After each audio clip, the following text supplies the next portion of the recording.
សួស្តីបងប្អូនទី12ទាំងអស់គ្នាសូមស្វាគមន៍មកកាន់វីដេអូបន្តទាក់ទងជាមួយនឹង grammar បាទអូខេកាលពីវីដេអូមុនបងប្អូនទាំងអស់គ្នាបានសិក្សាក៏ដូចជាធ្វើលំហាត់អំពីលំហាត់ទី1រហូតដល់ទី5បាទនៅក្នុងវីដេអូនេះផងដែរបន្តទាក់ទងជាមួយនឹងសំណួរទី6បាទសំណួរទី6ដែលសំណួរទី6នេះផ្ដោតទៅលើ gerunds ក្រោយ preposition បងប្អូនទាំងអស់គ្នាមើលឃើញនៅលើអេក្រង់របស់ខ្ញុំបាទបានស៊ីសំណួរទី6 we can live very long without blah blah blah a to it b it c eating ក្លែកមើលបងប្អូនអាចឆ្លើយសំណួរបានបាទអញ្ចឹងអឺសំណួរទី6នេះគឺជាច្បាប់មួយដែលបងប្អូនដាច់ខាតត្រូវតែចាំតែម្ដងបាទពាក្យ without គឺជាធ្នាក់ preposition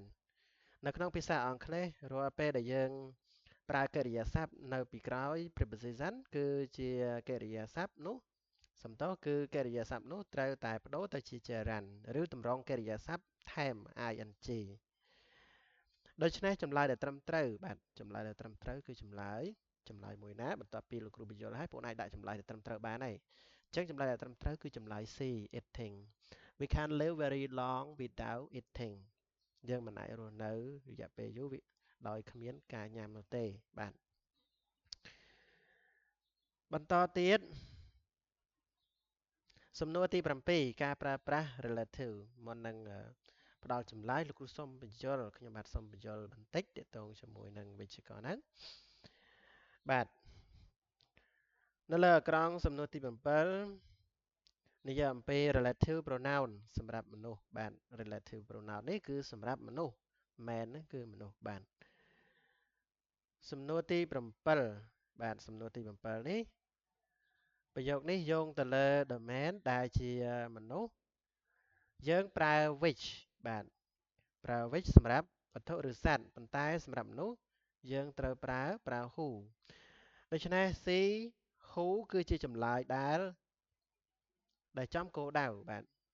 C នេះចម្លើយ C ហ្នឹងគឺជាចម្លើយដែលចំគោលដៅបំផុតនៅក្នុងវិញ្ញាសានេះកន្លឹះបន្ថែមទៅទៀតខ្ញុំបាទសូមបន្ថែម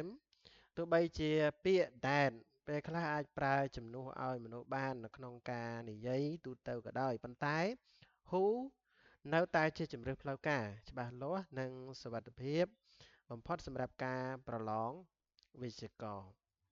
បាទប៉ុណ្ណឹងសម្រាប់សំណួរទី7គឺចម្លើយដែលត្រឹមត្រូវគឺចម្លើយ who សំណួរទី8បាទមកដល់សំណួរទី8ឯកភាពរវាងប្រធាននិងកិរិយាសព្ទបាទឯកភាពរវាងប្រធាននិងកិរិយាសព្ទ subject verb agreement ហ្នឹង verb agreement បាទដូច្នេះmy mother blah blah blah អូខេ my mother blah blah blah my birthday គឺជាប្រធាន my mother បាទ my mother គឺជាប្រធានឯកវចនៈ singular ស្មើនឹង she ដូច្នេះកិរិយាសព្ទត្រូវថែម s បាទគឺ forgets មួយវិញទៀតគុណកិរិយាដូចជាពាក្យ always ត្រូវដាក់នៅពីមុខកិរិយាសព្ទចម្បងនៅពេលដែលយើងរួមបញ្ចូលច្បាប់ទាំងពីរនេះនោះយើងនឹងបានចម្លើយបាទអញ្ចឹងបងប្អូនអាចឃើញចម្លើយនៅបន្ទាប់ពីខ្ញុំបានបញ្យល់ហើយនោះអញ្ចឹងបងប្អូនអាចដាក់ចម្លើយបានចម្លើយដែលត្រឹមត្រូវគឺចម្លើយ C បាទ always forgot សំទោស always forgets my mother always forgets my birthday អូខេសំណួរទី9បាទ blah blah blah Sophana doing this time yesterday អូខេអញ្ចឹងបងប្អូនទាំងអស់គ្នាអាចគិតមើលនៅក្នុងប្រយោគសំណួរទី9នេះតើកាលនឹងជាកាលអ្វីបាទមើល yesterday នេះបាទបងប្អូនអាចដឹងហើយថាជាកាលអ្វីហើយបាទ ចឹងសំណួរទី9បងអូនសាកគិតបាទចឹងលោកគ្រូឲ្យ10បានន័យថាក្នុងលំហាត់ទី9នេះគឺជា past continuous tense so Pa doing this time yesterday A គេឲ្យចម្លើយយើង A what was B what is C what are C what are សូមមើលពាក្យសម្គាល់ពេលវេលានៅចុងប្រយោគបាទពេលវេលាគឺ yesterday ហ្នឹងឯងគឺទី9 this time yesterday នៅម៉ោងនេះកាលពីម្សិលមិញឃ្លានេះប្រាប់យើងថាវាជាសកម្មភាពមួយដែលកំពុងតែកើតឡើងជាក់លាក់នៅក្នុងអតីតកាលដូច្នេះយើងត្រូវប្រើទម្រង់ប្រយោគសំណួរ past continuous tense ជំរើសដ៏ត្រឹមត្រូវបាទជំរើសដ៏ត្រឹមត្រូវបន្ទាប់ពីខ្ញុំបានបញ្យល់ហើយតាំងអញ្ចឹងបងប្អូនអាចជ្រើសរើសចម្លើយដែលត្រឹមត្រូវបានហើយអញ្ចឹងចម្លើយដែលត្រឹមត្រូវគឺចម្លើយបាទចម្លើយដែលត្រឹមត្រូវគឺចម្លើយ A What was Sapa doing this time yesterday បាទនៅម៉ោងនេះកាលពីម្សិលមិញបាទតើសុផាកំពុងបានធ្វើអ្វីសុផាណាបានកំពុងធ្វើអ្វី